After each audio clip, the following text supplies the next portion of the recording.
में। रावण और कुंभकर्ण का जन्म नारद जी के श्राप से ही त्रेता युग में होता है। और विष्णु जी के पास जाते हैं और कहते हैं कि कभी आकृत तुम किन्न हमारी, करहि केश सहाय तुम्हारे, मम अपकार किन्न तुम भारी, नारी विरह तुम होश दुखारी। कहते हैं कि जो तुम हमारे साथ छल किया है, धोखा किया है, अगले जन्म में तुम्हें मानव का शरीर धारण करना पड़ेगा और तुम अपनी पत्नी के विरह में जब घूमोगे तो तुम्हें बंदर ही सहयोग करेंगे।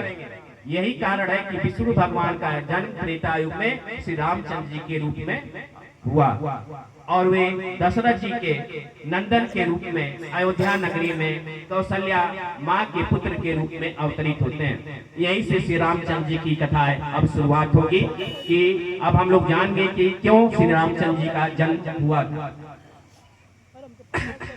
यहाँ और हम स्पष्ट कर दें आपको कि कौशल्या और जो दशरथ थे वो भी इस सृष्टि की जब संरचना शुरू हुई थी तो इस सृष्टि की संरचना जो करने वाले थे वो मनु थे और उनकी पत्नी जो थी शत्रुपा।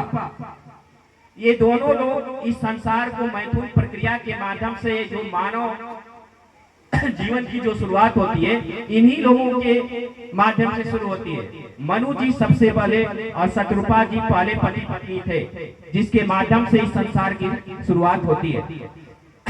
मनु जी बहुत तपस्या करने के बाद उन्होंने ब्रह्मा जी से आशीर्वाद, विष्णु महेश जो भी थे इन लोगों की कृपा उनके ऊपर बने, काफी तप किया। तप करने के बाद उनकी इच्छा हुई कि भगवान उनके आंगन में खेलें।